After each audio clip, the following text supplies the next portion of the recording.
Hello, everyone, and welcome. I'm Danny Lichtenfeld, Director of the Brattleboro Museum and Art Center, and it's my pleasure to be your host for tonight's conversation with artist Edward Holland and curator Mara Williams. This event is taking place in connection with the exhibition Celestial Sea, which features 48 paintings and works on paper by Edward Holland, and is on view here at the Brattleboro Museum through June 16th. You can read more about the exhibition and see installation photos on our website, brattleboromuseum.org. Following tonight's conversation with Edward and Mara, there will be a Q&A. They will happily respond to your questions and comments at that time rather than during the conversation. So if you'd like to submit a question or comment, if you're here via Zoom, please use the Q&A button on your screen. If you're watching on Facebook Live, you can just type a question there in the comments and we'll keep an eye on that as well. You can enter your questions or comments at any time that they occur to you, but we'll wait until the end to get into them. Okay, at this time, I'd like to ask Edward and Mara to join me on screen.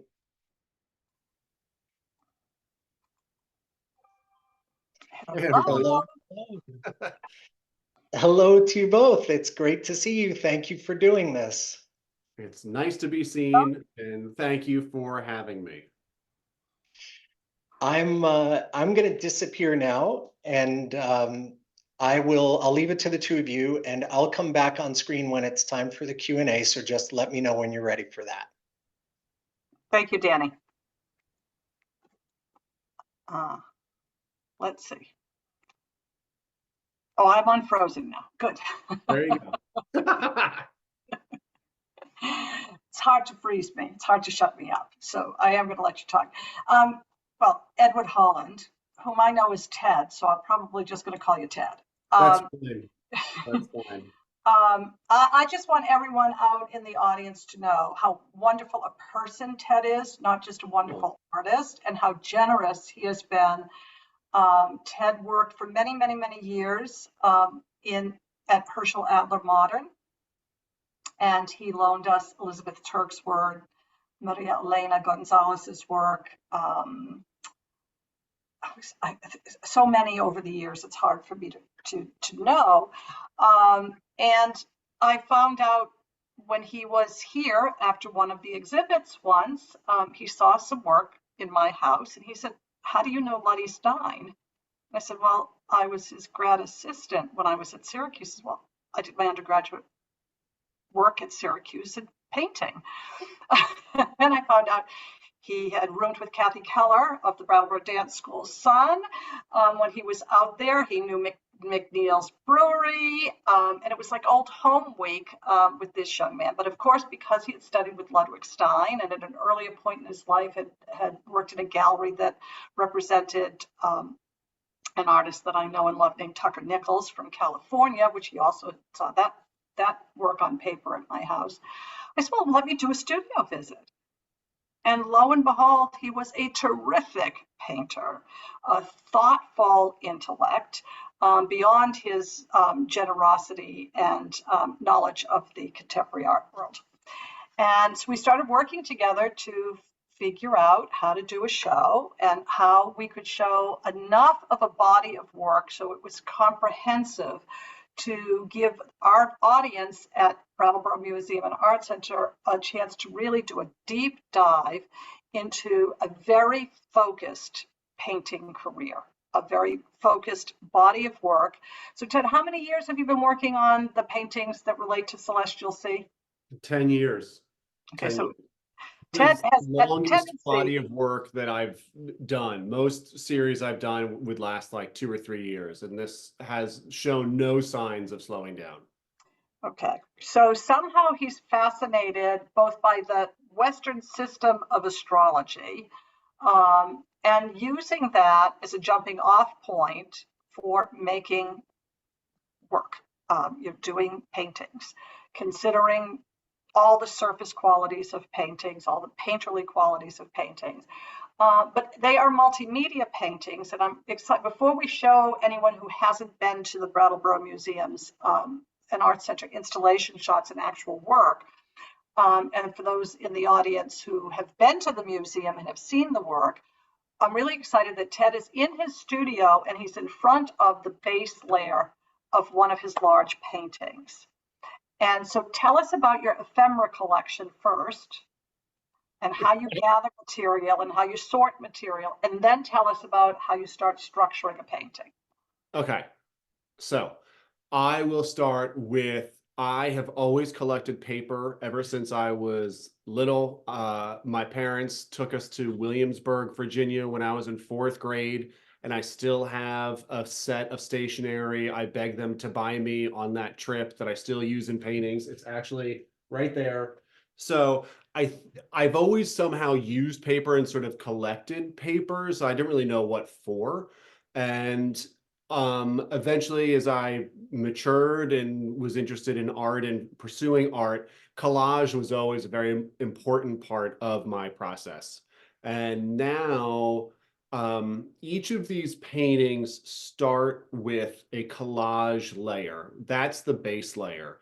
And between all of us, the collage layer is kind of like a cheat code for me to get into each painting. Collage is a way for me to deal with the language of painting, but not actually use paint. Collage is still color, it's still shape, it's still texture, and it allows me to get in the zone of a painting without having to commit to paint just yet. And so every painting starts with the collage. But here are the rules. And I was talking to somebody the other day, and a lot of my process is restraint based, meaning I give myself a series of formal restraints, conceptual restraints that I then have to react against. And so for this body of work, it's the Zodiac, right? It's the constellation, it's the positions of the stars in each painting, but it's also the collage materials themselves. Every formal decision in this body of work gets funneled somehow through the Zodiac sign. And that means the mythology behind the sign, the astrology behind the sign, the science or some sort of like cultural touchstone behind the sign. It all gets thought of that way. So, for example, this is the base layer, collage layer for a Taurus. And for those of you that don't know, Taurus is the story of Europa in the bull. Zeus changes himself into a bull and abducts Europa and takes her off to an island. And the son that is begat from that encounter is Minos, who becomes the king of Crete. And so that's the mythology. The astrology of Taurus is Taurus rules the shoulder. Taurus's colors are green. And so I start with these aspects of everything, and then I choose collage materials as a result. So because Taurus's colors are green, I've added, bits of paper that have green because green's complement is red. There's red being used here. Here's an image of the shoulder because Taurus rules the shoulder. Here's an image of Zeus. Here's an image of a bull. This newspaper is from 1897, but May 1st, 1897, so it falls within the Taurus month. These are just examples of how every decision I make ahead of painting relates to the sign. But ultimately, it's about making a painting. And so I sort of front load all of this stuff at the very beginning so that then I can just focus on a painting. And that's how everything starts. And now Mara was very lovely to ask about how I systematize and organize everything. And I will tell you that up until this show was planned, my system was terrible. It was absolutely horrible. Every single time I wanted to do a painting, I would go through stacks of books and magazines and find, oh, this works, and tear it out and put it up. When this show was scheduled, I decided I need to have a better system. And so if I pan this way, you'll start to see the beginnings of my filing system. And so this box up here has every sign as a folder inside. So anything having to do with Aries is in a folder, Taurus in a folder, Pisces is in a folder. And then these are more books that are research or stationery or graph paper or whatever. And then down below on my studio cart are more books, more papers. So everything is contained. And that's mostly because I live and work in New York City. Space is at a premium. When you have a studio in your apartment, like I have always had, you sort of have to figure it out and make it work. And this is how I've figured it out and made it work for me. But I've tried to be systematized and better organized as much as possible because there was the need to. I think otherwise, maybe I'd still be shuffling in the dark as much as I was. Well, he had to get he wanted new paintings, although he's worked on this series for 10 years, like all artists I've ever dealt with. Well, let me show the new ones. Let me show the new ones. Let me show the new ones. So he wanted to make new paintings. And because I convinced Sarah, my boss, that I really need 2 galleries because the full scale paintings need to take their own space, but he's got these wonderful small paintings on paper. And we were able to put several sets of paintings that go together, one showing a complete 12 on one wall, and then others are around the room. So you actually have 3 iterations of the Zodiac at the museum, which is really extraordinary to start picking through visually and seeing how the mind and the hand of this particular artist works. I think I've never had so much fun because I've got 3 iterations of each sign to look at and pick apart. So what I'm going to ask Ted to do now, because he's the technical guru here and I'm not, is to screen share for us, because he has some installation shots and then some close-ups, and we're going to sort of go between the two to talk about the sweep of the show and then about individual paintings where he can start showing some of these ideas. So I'm going to start at the very beginning. I realized that I wasn't doing a very good job queuing it up. So Mara touches on something that's important to me, and that is that, I've done this series for about 10 years, and at this point, I've done about 20 versions of every Zodiac sign. But it's important for me that each painting and each version be different. And when I was talking about the formal or conceptual restraints of the series, that's kind of the point and the emphasis maybe for me when I'm actually in the studio, because it's the same Zodiac sign and it's the same color palette and the same collage aspect to everything, that I think I want to make a different and new painting each and every time. And I like that challenge. I like that ability of having to react to that, to move beyond what I've done before. And as a result, it's this inexhaustible well. I can just keep finding new ways to push the Zodiac signs forward.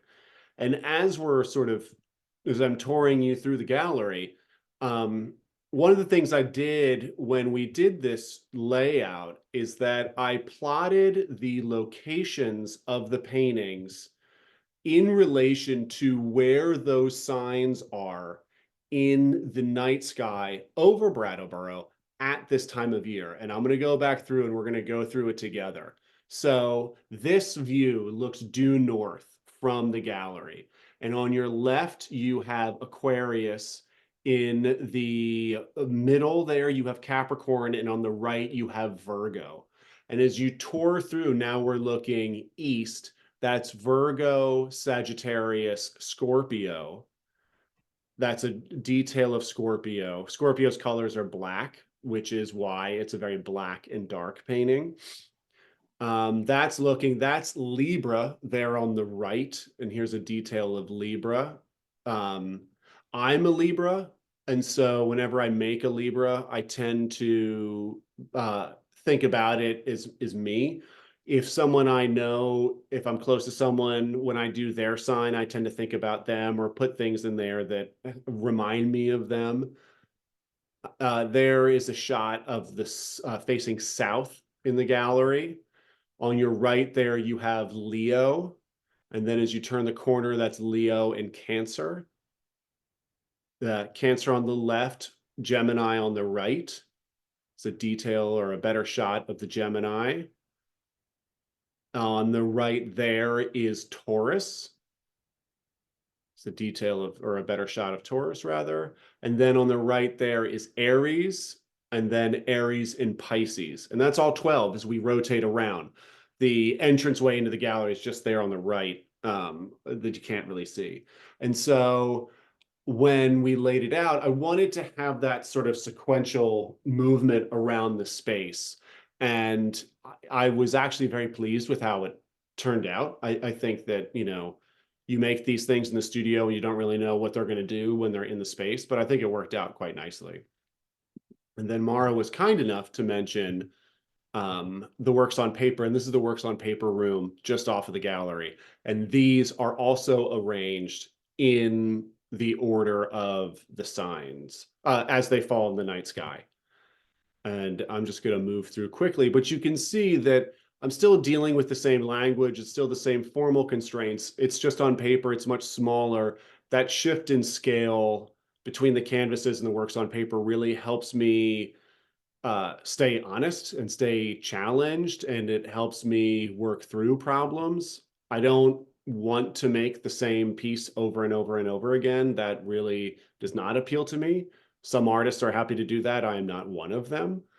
And so I think that it's all of these restraints just are great challenges. And I'm continually happy to be challenged by these things. This is a better shot of those smaller collages. They're tiny little collages. Yeah, these are small. These are only 7 by 5 inches. And you can get a sense as to the, you know, the materiality of everything. As you look through everything, anytime you see a little X on the canvases or on the works on paper, those are the positions of the stars in that constellation. And it's important to me to delineate where the constellation is, because ultimately that is the identity of each piece. But I'd like to think as you go through all of these that you see the variety and the breadth of response and answer that these pieces have to the same issues, you know, collage, constellation, scale. And paint. So you have a vocabulary that's uniquely yours. I think so.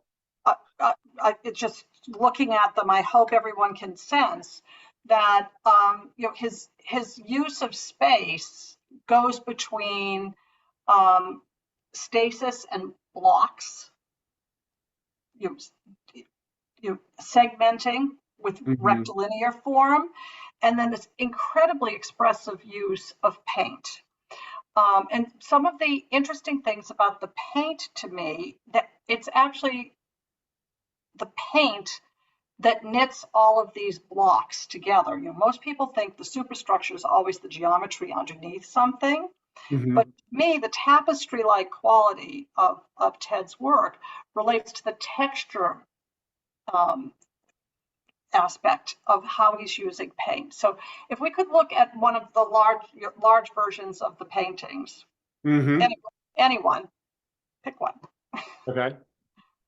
Zippity doo dah through, and wait, how is this one? Is that one good? I'm not seeing anything anymore. Oh no. Okay. Let me go through and share my screen again. There we go. I thought I was still sharing my screen, but I wasn't. So there we go. There we go. Okay, now I'm going to go to the one that I know you like, which is this one. Well, of course I like it because I'm a fish. There you go. This is Pisces, everybody. This is the fish. All the paintings are titled after a more sort of like casual understanding of that sign. So rather than calling this Pisces version 20, it's the fish version 20. I don't know why I did that. Maybe just a little bit of separation between the sign and the painting, but that's how I did it. So on this one, in this version, what I'd like to point to is not the underlying rectilinear quality, which is certainly there, but how he knits these beautiful calligraphic use of black, gray, white middle tones, and how they sort of swoop and swirl and have great movement down the canvas, movement that a fish might have, or a fish underwater, the way the water might move. And then you have these water-like images that are actually painted in the green section and the other sections of the piece. But one thing that you'll notice in every single painting is red, orange, yellow, green, blue, violet, or indigo. Why does that appear the spectrum, the color spectrum? When I was building the series, the Roy G. Biv spectrum to me represents light, celestial light, the sort of the breakdown of white light, all of it. I don't shy away from any sort of cultural, political understanding of Roy G. Biv, the color spectrum, the rainbow. But for me, it started as that's the representation of light. And as a result, you mentioned the gray. Every painting has gray too. Every painting has a solid black, a solid white, and various shades of gray. And I don't know. I think I know why I do that, but I think it's mostly that this was just a challenge, and it was a way to keep raising the stakes of, well, now if I'm putting the color spectrum in every painting, I should put the grayscale in every painting, and how do I get that in there? But for me as a person, I really believe in areas of gray, and I think that that's sort of like, as humans, that's how we exist. And I like the idea of making the grays. Every painting has gray in it, and that gray is made by mixing a color and its complement and white. So I'm making a neutral in every single painting. So for Pisces, a lot of these grays are made by making a light green, which is Pisces color, and then its complement on the spectrum being red, and then adding white so that you get this neutral gray. And in every painting that happens. And so it was more, it started as a formal challenge, but also there is some sort of like conceptual identity behind it too, if that makes any sense. Well, I think there is. I think that we all come with, we're greeting an object of contemplation that was made by you. And we're greeting it with whatever cultural references we have, spiritual references that we have, art historical references that we have, scientific references that we have. And then we start digging through the layers, and in your case, quite literally digging through the layers to make meaning for ourselves and hopefully come to some closer understanding of what meaning you've embedded in it for us. I think artists embed lots of things for us, and I think that people bring lots of things that the artist hasn't to the work itself. So for a Celestial Sea series, a series about the stars, the twinkling of the stars, light emanating from somewhere way, way, way, way, way far away, millions, billions of years ago, and finally coming into my eyes when I'm looking at the night sky. The red, orange, yellow, green, blue, and violet, means a prism to me, which essentially breaks down as white light passes through it or recombines to make white light. So I was already on a par with you in how I think about it. And yet, you can't help but be moved by the use of the Rainbow Coalition for Jesse. And you can't help but, for the LGBTQ community, for those of us who have people in our lives that on either one of those two things, And also, the interlocking color pieces as the autism spectrum. So there are at least 3 levels of contemporary cultural references as well as scientific references, along with art. Like most of us in the field, even if we didn't become artists, studied art at some point in our life, or studied color theory at some point in our life. So this is the richness of the viewing experience, the aesthetic experience for me, is just like uncovering.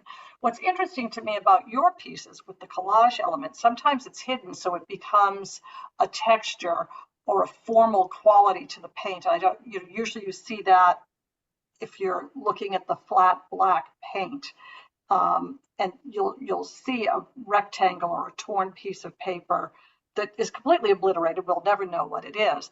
But on the pieces that have remained as a top layer or have been peeled away by a piece of tape as a top layer, I'm fascinated in these because I had a conversation with you before we showed the work.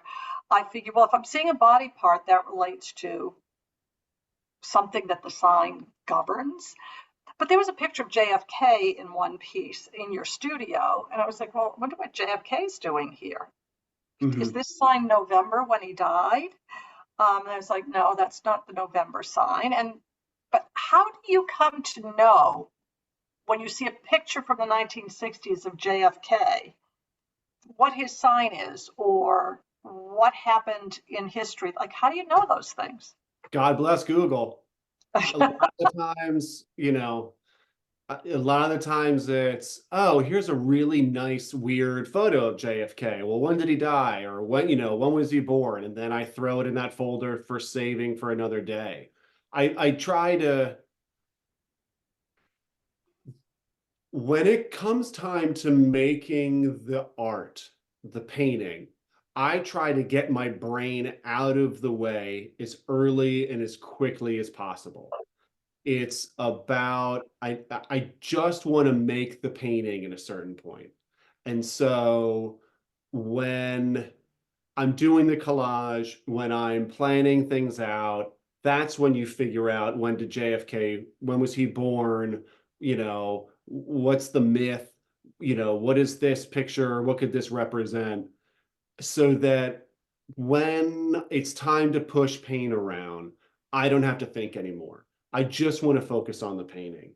And while, in this one, a lot of the collage got obliterated, it got painted over because I don't want to be beholden to the collage. I don't want to be beholden to trying to protect something. There are a lot of aspects of these paintings that I loved, that this bit of collage is awesome. It's super cool. But if it doesn't further the painting as an object, as its own entity, then it's got to go. It's got to get painted over. And ultimately, the goal is to make a compelling painting. The goal is not to make a painting about Taurus. The goal is to make a good painting. And if it happens to be a Taurus, awesome. But I think that there is a critical distance, or rather a critical threshold that I have to cross as the image maker, where I need to be able and be comfortable to let go of things conceptually in order to make a good painting formally. And it's something I think about and deal with every single time, but it's pretty easy for me to just say, it's not working, boop, and paint it out. Because ultimately I want these to exist as paintings, because the dirty secret is, I'm not going to be here to explain it to you or anybody. I can do it now because we're on a Zoom, and I can do it at the opening, and I can write a statement. But at a certain point, these things have lives of their own, and I'm not going to be around to explain to you what each little reference means. And so I think of my role and the idea of these paintings is, and your reading of bringing your own understanding and your own history and your own associations to these collage elements and the colors and the decisions that I make. That's the whole point. I love that. And I phrase it a little bit differently in that I think of these paintings as a space within which you can make these references and these allusions and these understandings, because I don't necessarily want to be didactic about it. It's all there. And if you want to get involved and really comb through everything, it's there and you can do it. But I also want you to just enjoy the painting. And I also want you to enjoy the viewing experience and maybe have an emotional relationship to it versus a, conceptual relationship, or, it's not necessarily a puzzle. I'm not looking for you to understand and figure everything out. I want you to just really enjoy the painting and the space you're in with it. And then if you want to dig deeper, by all means. But it's more about creating a situation, creating a space for you to bring those illusions to the work, for then you to attach it yourself. Does that make sense? Sure does. Okay. I think that I think that there's a very fine line, I think, as the image maker and an audience member. And when you make the paintings in the studio, you're the first audience. And I'm making these for me. I decide when this is done. I decide when it's ready to go out in the world. But after that, I have no control. And so I think that a lot of it is me accepting that and then taking ownership of that and giving that decision agency and knowing that I can create a situation where you can have an experience with the painting, and figuring out ways to cultivate that. Well, I think both in the very intimate collages, and then there's just smaller than easel style, size scale, excuse me, paintings on paper in the back room, to these monumental paintings. These are big. With these paintings, you have to have like a full body experience of them. The way they're hung, and I'm a average height woman for somebody in my generation, but I'm taller than the average woman because other people are smaller. They're hung in relationship to the core of a 5'4" woman to a 5'9" man, which are the heights, of the average man and average woman in the America. Because I want people to have a full body viewing experience. I find that it's not just your eyes that allows you into a painting, it's the textures of the painting. You can almost feel them on your skin. And that you're there, as you said, you're inhabiting the same space as the piece. And each piece has so much space in it. They have spaces. Mm-hmm. They have space in them, and that's you've created them in a way that allows scale to shift and allows space to exist and move in different ways across the picture plane. And so I really wish we were doing this in person, because I'd love the audience members to actually be in this conversation. I know that Danny will read any questions to us as at the end of our formal part of our talk. But and I hope everybody that's in the audience will type something in that you react to. It's not so much as asking questions as maybe you looking at this work and giving a response to us about the work, about what in these pieces brings you into a deep space, what keeps you in a shallow space, what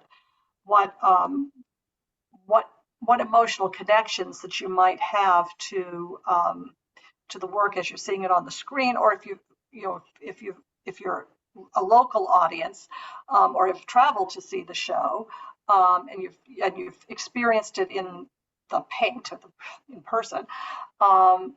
Please give us a response. It's I like talking about painting in front of paintings with audience members as opposed to going yeah. And so I think maybe if we can keep a couple of the close-ups on the screen for a few minutes to show the layering of space. For this one is very beautifully layered. And so the larger rectangle breaks down to smaller rectangles. Some rectangles float back, some pulse forward. Then there are the rectilinear and torn edge elements of the collage. And then in this one, just the delicacy of those grays and the delicacy of the almost heliotrope blues and the lilac-y purples, which are intense against the white in building up the layer. I would, it's just, it has a lot of muscle, but it has a lot of delicacy at the same time. And it's fascinating to me how well you go between sort of really muscular use of space and delicacy of paint. It's masterful, and I just hope everybody who's in the audience actually gets to see the yeah. This is Aquarius, and this was actually the first painting I made for the show. And when Mara and I were talking about the show and what we were going to do, one of the things I had wanted to do was I wanted to make each painting for the show during the month that Zodiac sign was dominant. And so this is Aquarius, so I made it during the month that Aquarius was ruling. And this was a way to reinforce a conceptual framework for each painting. It was also a way for me to stay on track and know exactly how I was doing and if I was falling behind, or if I was on target to handle my end of the bargain. And so I think that because this is the first one of all the 12, a lot of the themes and ideas for the entire body of work were explored and developed in this one painting. So you can see the two dashes of gray on the left-hand side towards the middle. That was the first time I had done such a thing and felt like, oh, this works. This is a good idea. Maybe we try and get these gray dash or two in every single painting. And the way the space is divided and organized, oh, that's really working. That works for me. Let's see if we can keep that going. And so there was, again, you come in with a plan like, yeah, this is what I'm going to do. But you really have no idea until you start making the work and you start trying to figure it out.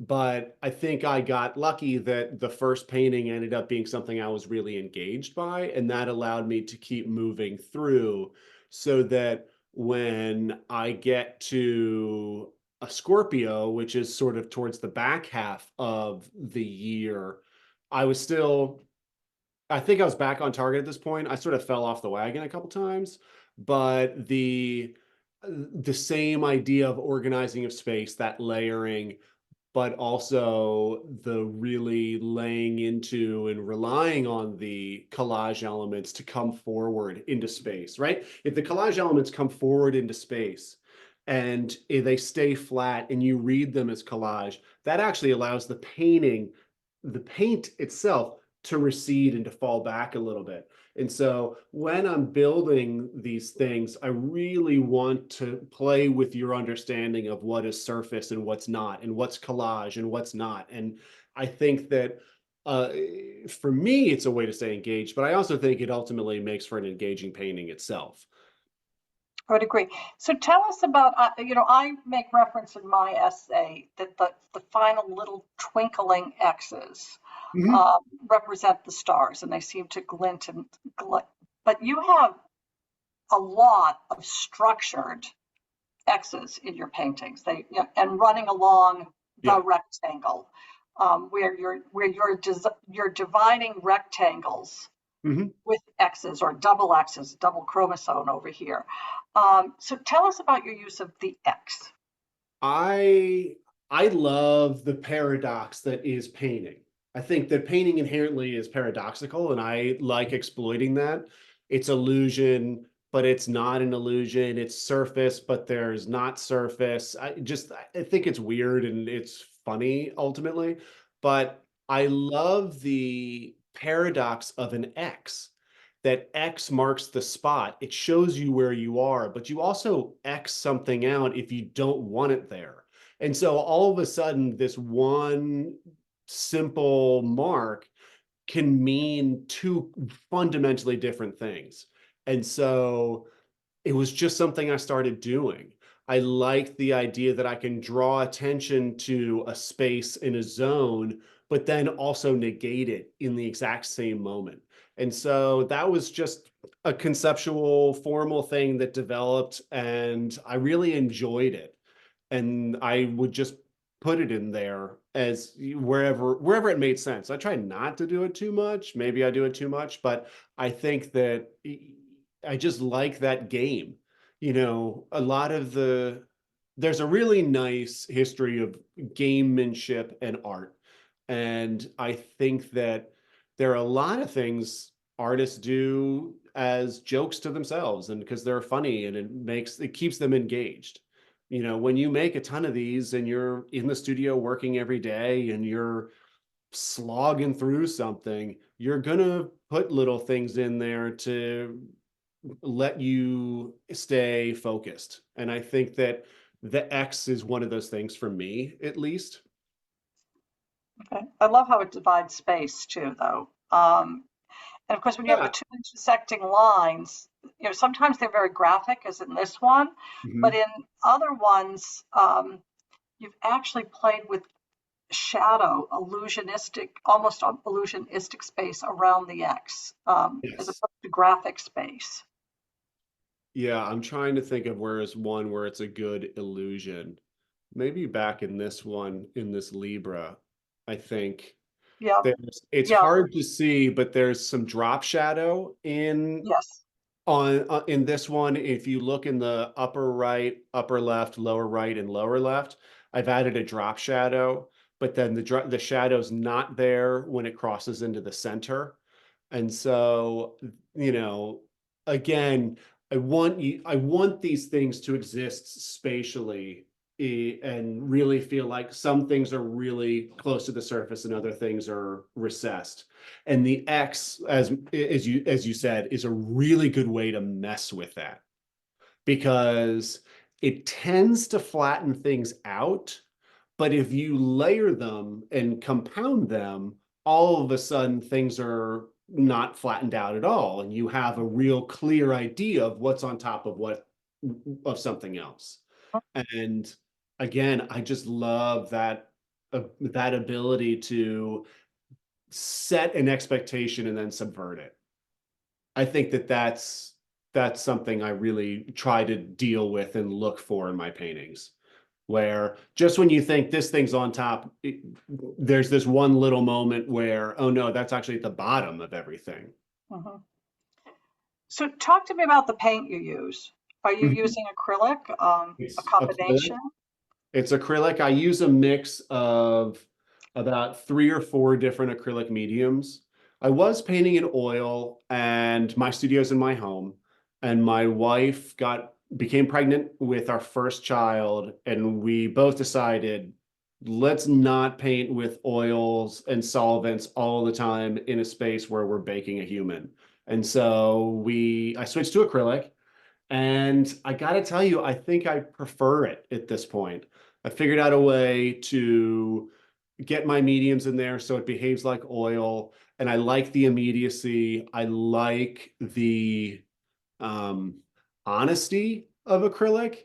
You can only push it so far before it gets almost impossible to work with. And so I have to be smart and deliberate in things. With oil, no, it's okay. It'll dry and it takes forever to dry. I'll just scrape it away.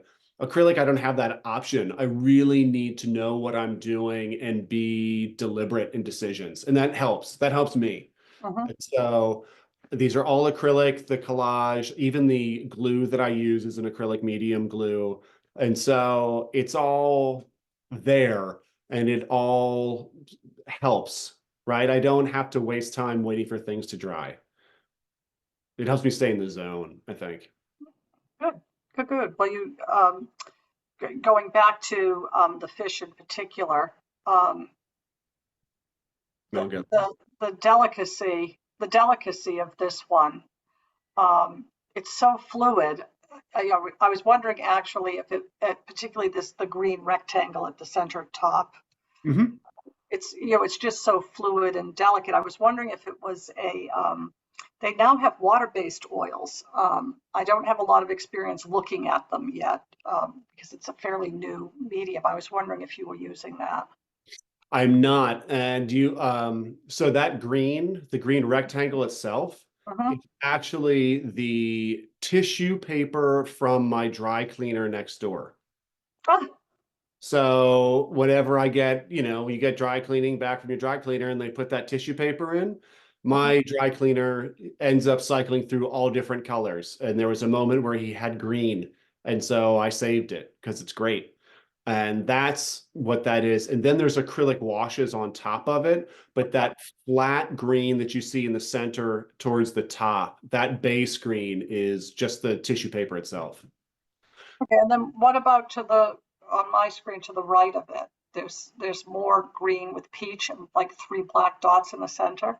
When I was an undergraduate, I took a lot of printmaking courses, and one of my friends in the printmaking course bought a pile of this great Japanese printmaking paper that is a rice paper, and then in the layers of the paper itself are actual branches and leaves from a tree. And so all the little sort of snaky tree Uh-huh. branch forms that you see are actual bits of branch that are embedded and sort of sandwiched in the layers of this Japanese tissue paper that she was using as for printmaking. And when she graduated, she was like, "Hey, do you want some of this?" And I said, "Absolutely." And so I've been saving that. The rule about the collage materials, I don't know if I said this, the rule about the collage materials in these paintings, in anything I do, is that I cannot buy the collage materials. It has to come into my life somehow organically, whether it's a gift, whether I found it. I have friends that just mail me packets of things they've saved. Once a year I get a folder from somebody. It has to just sort of happen upon me. The universe has to bestow it on me. I can't seek it out. And I find that if I seek it out, I don't like I don't like how I relate to it. I think that it needs to sort of just come my way. And then that way, anytime I use it for whatever reason, however it gets used, I sort of feel like is putting a sort of a good energy into the universe. And so that's how I treat all of the collage materials. Well, you may be getting packages for me. I love paper. Oh, And great. and I go to paper stores and buy paper, and then I never know what to do with it. I do have one colleague, she worked with me for years, um, and she loves to work on paper. So if I go to Italy, I walk into a paper store, Guild Paper down in, it's in East Hampton now. It used to be in Northampton. I would buy these 3 or 4 sheets of just gorgeous paper because it was so beautiful. I couldn't keep my hands off it. Then I give it to her because she'll do something fantastic with it where I will only sit there and look at it. Yeah. It will gather dust. So, oh, I've got somebody else I can go on paper chase Oh, for. please. And I was talking to somebody after having made all the work for this show and all the work for the show. I have a solo show up at Hollis Taggart in New York City right now. And having made all the work for that show, I'm running dangerously low on materials for certain zodiac signs. And I'm just at that point where it's like, oh, do I have to break my rule that I've had for 20 years? Or Give me no? a month. Give me a month and I'll get it to you. Exactly. All of you out there in TV land, I'll give you my address. Send me whatever you find. Terrific. Okay, Ted, is there anything else you want our audience to know about your work? No, I think, I don't know, this has been so much fun. I think that I think ultimately it's all there if you want it to be. And I love the idea that you can pick and choose how you want to enter and exit these pieces, whether it's the work on paper or the canvases. It's important to me that you you put it on your own terms. I'll put it that way, because my relationship with these things is done. And it's more important to me that now whomever it is has a relationship to these things. And I think that if I've done a good job, you'll have an opinion, you'll have something to think about, something to say. And if I haven't done a good job, then you won't have anything to say at all. I think that's the worst part. You know what I mean? I think that art fails when you have no opinion either which way. Okay. So Danny, do you want to come back on and field any questions? You've got a Q&A button somewhere. Yeah, you can stop sharing now. Okay.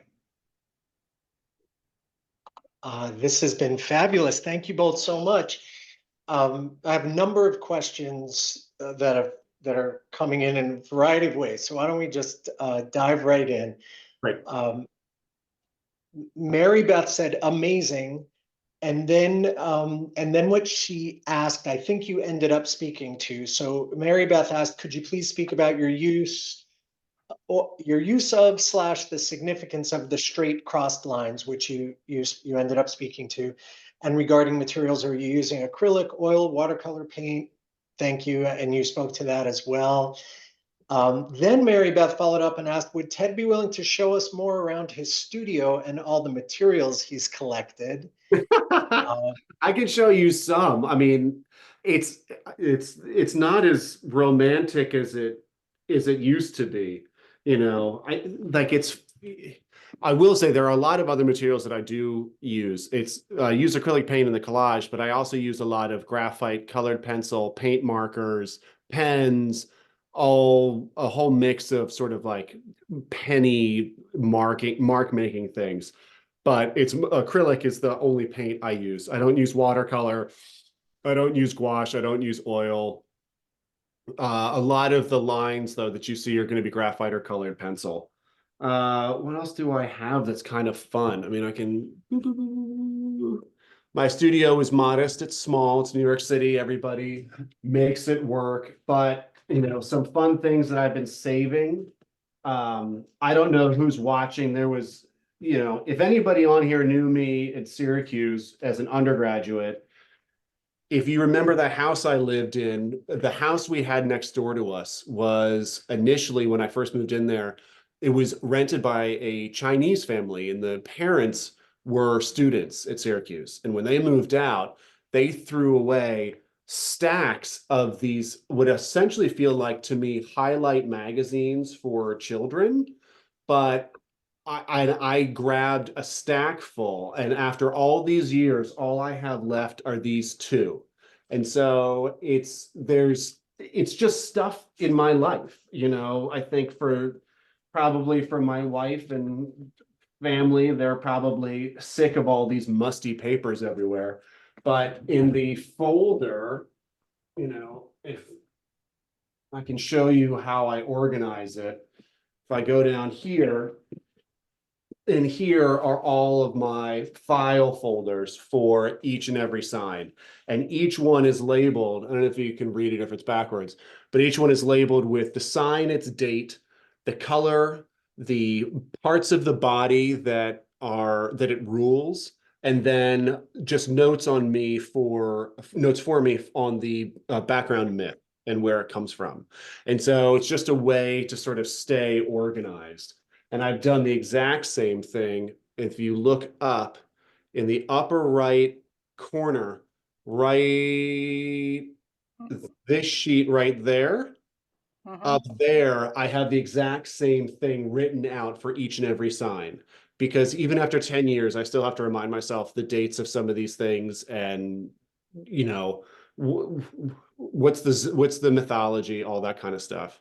Because I get asked this a lot, and maybe Danny, this is in the queue. but I get asked a lot if I believe in the Zodiac and what my relationship is to the Zodiac. And the truth is, I don't have one. I don't, maybe I read my horoscope once every couple months, like maybe 2 or 3 times a year. I don't have any personal involvement in the Zodiac. If anything, I just realized the other day that if I did, I don't think I could make these paintings. I think not having a personal involvement allows me to have a critical distance between the material, the concept, and then making the paintings. Because if I was really involved in the Zodiac, my fear is that I would be trying to make paintings about that sign, or I'd be too emotionally involved in it and I would make different choices. And I like the choices I'm making now. And I think that these are not illustrations of the constellations. That's not what these are. That's not what it's about.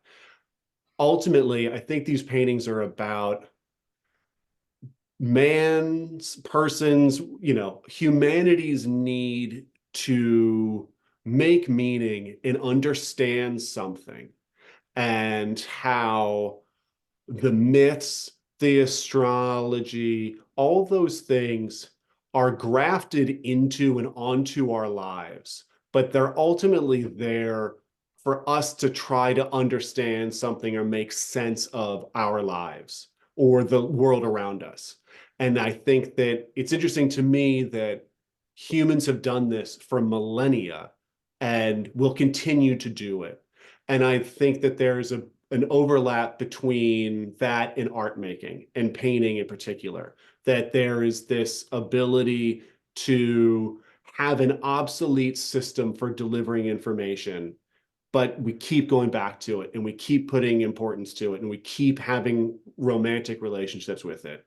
And I think that's interesting. That's the space I'm operating from. And if it wasn't the Zodiac, maybe it'd be something else. But the Zodiac dovetailed with things that I'm personally interested in, like mythology and in sort of paganism and the occult and all these other things. And so that's kind of where I come from with these. And I think that that allows me the ability to make them. Great. Several more questions. Dear friend of the museum, an artist and curator, John says, as a Cancer myself, could you talk about that large canvas as well? Mm-hmm. So I don't know. I don't have a good image of it, John. So you're just going to have to bear with me. If you're a good friend of the museum, I hope you go back and look at it in person. My daughter is a Cancer. And so there's a lot of references to her in there. And there's a lot of children's drawings. Those were hers. My daughters are 12 and 9, and their work and desk space is adjacent to where my studio is. So they see me working all the time. And they are very fond of saving their own bits of ephemera and leaving it for me on my studio cart for me to then use later. And when it comes to their signs and when I make a painting, I try to honor that as often as I can. And so the Cancer that's there, there's a lot of papers that were my daughter's. And then Cancer's colors is actually silver. And so I tried in that painting to have as many ideas of silver and gray and white as possible. And so you'll see that that painting feels sparse maybe in relation to everything else, but I would hope that as you look closer, you'll see that there's actually a lot of subtlety in the grays and the silvers and the whites in there as a way to reinforce the color of that sign. Great. Wonderful. So generous of you to speak about the work in this way. Thank you, Ted. Here are a few other questions that have come in. Well, one I think you have basically spoken to already, which was you showed us a bit about how your collage inventory is organized, but how do you go about acquiring materials in the first place? And we now know that the answer is Mara sends you things quarterly. Exactly. That's Exactly. Exactly. Here's a question. Currently, what are your favorite and least favorite zodiac signs? Oh God, this is such a good question. I'll tell you, my least favorites to work with, and I'm sorry, Dad, is Aries. Aries is really tough because of the way the constellation is. No matter how you put it on a canvas, no matter what the orientation or the scale relationship of the canvas is, it immediately cuts it in half, which is very difficult to work with. That being said, what am I going to do? These are the parameters I set up for myself, but that one is always tough.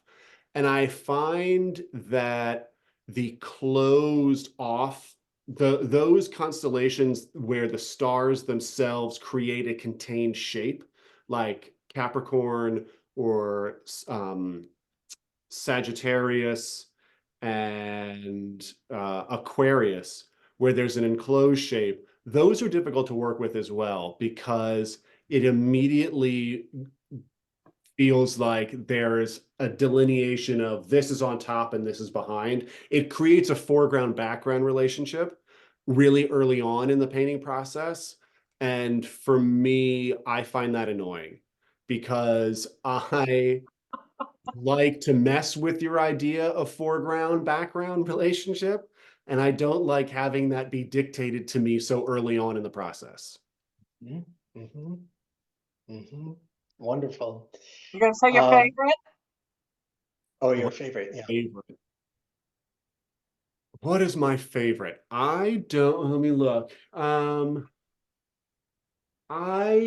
I like Cancer. I do like making the Cancers. It's a pretty shape. It's interesting. It feels very iconographic because it's so easy, and when it's in the center of a canvas, it's really dynamic. I like working with Libra. I'm a Libra, and it's a weird shape. It's this weird, almost like house shape, but on an angle. I think that's interesting. Um, but I think at this point, they all have their issues, like us all. They all have their good days and their bad days. Here's a question from Len.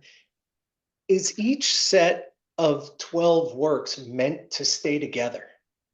No, I've been very deliberate about when that is to happen, and it's only happened twice, where Hmm. I have made a set that is contained as a set.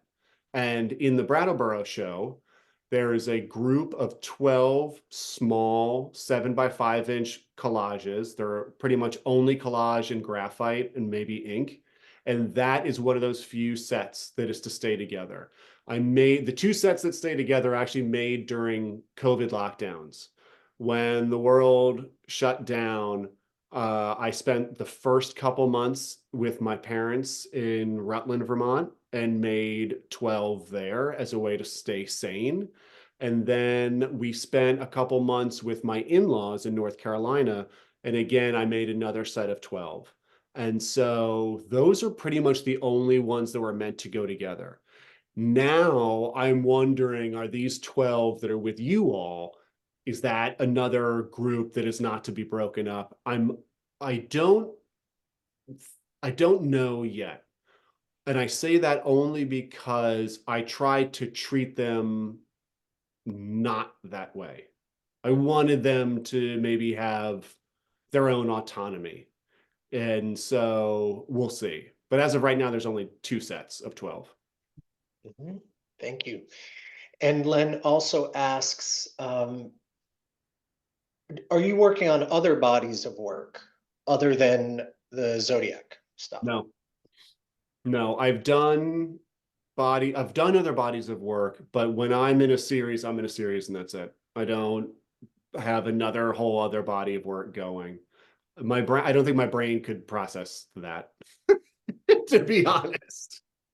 No, it seems like you're very wholly committed to this work that you're doing, this body of work right Yeah, now. trying. Well, it's amazing that he can do this body of work. His studio is an alcove off of their living room, and it is an alcove. Yeah, it's not a big space. I'll tell you, it's not a big space. But look, it's New York. You make it work. You figure it Yeah. out and you make it work. And so those of you out there who are using that as an excuse for not making big work, No excuses. doesn't fly. Doesn't fly. Mara, Ted, is there anything else that you wanted to add before we wrap it up? Well, no, thank you for having us, and thank you, Ted, for taking the time to be with us. But most of all, thank you for making great work even before you made a set for us. Oh, thank you. Thank you so much to both of you. And also thank you to Sarah for the opportunity, the support, the generosity across the board. This has been such an incredible experience, and I'm eternally grateful. Thank you both for tonight and for everything always. Okay. Well, Okay, thank you, the gentlemen. feeling is mutual. And to the two of you, thank you for this wonderful hour that we've spent together. Thank you, everyone out there, for joining us tonight. If you happen to be in the Brattleboro area, please do come to the museum to see the work in person. We're open Wednesday through Sunday, 10 to 4. Admission is always free, and the exhibition is up through June 16th. And if you enjoyed this event tonight and would like to make a donation to the museum to support this type of free programming, or perhaps even become a member of the Brattleboro Museum and Art Center, we would be very grateful for that. You can do all of that at our website, which is brattleboromuseum.org. Click on support. Thank you again, the two of you and everyone out there, and have a good night. Thanks, everybody. Bye-bye. Bye.